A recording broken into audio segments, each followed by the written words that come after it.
फर्ज से कोई मक्तल में गया वो शान सलामत रहती है। ये जान तो आनी जानी है, इस जान की कोई बात नहीं। फैज अहमद फैज साहब ने कहा था ये उस दिन से फूटा ये एहसास जब उसे आज़ादी की मांग करने के लिए पाकिस्तान के जेल में बंद कर दिया गया। हिंदुस्तान का दिल जिंदा है, आज का नौजवान असीम जैसा है, असीम जिसकी कोई सीमा नहीं। एक कलाकार एक ऐसे फ्रीडम की कल्पना करता है जिसकी कोई सीमा नहीं होती। हमारे बड़ों ने यही कहा कि हम आजाद मुल्क पर रहते हैं और ये हमारा लाइफ ब्लड है, हमारे मुल्क का लाइफ ब्लड है। जिसलिए जब भी लिबर्टी को खतरा होता है तो हमें एक साथ आना ही पड़ता है। हमारे आपस के मतभेद 10 हो, मगर घर ही नहीं रहेगा तो लड़ेंगे किससे? लड़ने के लिए घर चाहिए, एक छत चाहिए।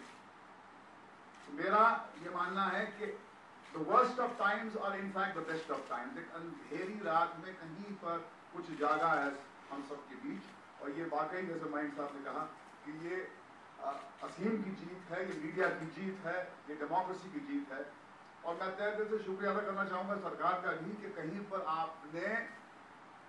आपके अंदर अब भी वो इंट्रोस्पेक्शन की क्षमता है। आपने कहीं पर आखिरकार अपनी गलती को माना है और आपने थोड़ी सी गलती दिखाकर बैक ट्रैक करना शुरू किया है।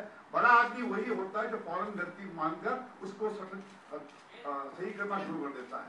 वो नहीं होता है जो गलती करके भी जिद अड़ा रहता है कि भैया हमसे गलती होती नहीं है। और बच्चे हैं, बच्चे अगर आजादी की लड़ाई नहीं लड़ेंगे तो कौन लड़ेगा? मुझे तो लगता है कि मेरा ये क्लियर मानना है कि जिस समाज में आप अपने आक्रोश को कला के माध्यम से एक्सप्रेस करने का मौका नहीं देते, उसमें बड़े खतरनाक लोग पैदा होते हैं। फिर वो वही बात जो है बंदूक से कहते हैं, गोलियों से कहते हैं। So it's very important in a free society to create spaces where the angst of the young or the people finds expression. Dissent is the lifeblood of a free society. That is the will. Way back Gandhi ji had said this, you can't force affection on me. और मुझे लगता है कि जब तक ये sedition का law रहेगा, जब तक ये चाबुक रहेगा तो हाथ तो बदलते रहेंगे। क्योंकि इंसानी फितरत में पता नहीं ऐसा क्या है कि जैसे वो सिंहासन पर बैठता है वो जालिम बन जाता है और फिर वो उसी चाबुक का इस्तेमाल करता है जिसके खिलाफ वो बगावत करता है।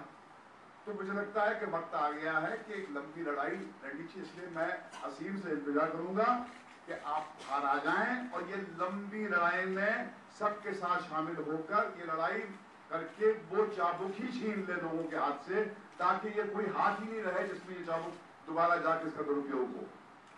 मुझे लगता है कि यही सही दिशा है और ये ऐसे मौके होते हैं जहां पर मुल्क को लगता है कि हाँ बहुत कुछ सही नहीं है मगर बहुत कुछ सही है, मुल्क की आत्मा सही है और मुल्क का दिल रख रहा है। और ये वाकई एक मुबारक अवसर है कि हमने अपने कलेक्टिव स्टैंड से ये सिद्ध कर दिया है कि पावर सोसाइटी का होता है, व्यक्ति का नहीं होता है। No, the individual is not important, the collective power is more important and I think this is a triumph of that spirit. Thank you. So you can hold two of them. Yeah. These are the cartoons for which you have. सीधी नीचे बैठना, सीधी। बैठा बैठ के दिखाए ना थोड़ा हम लोग को।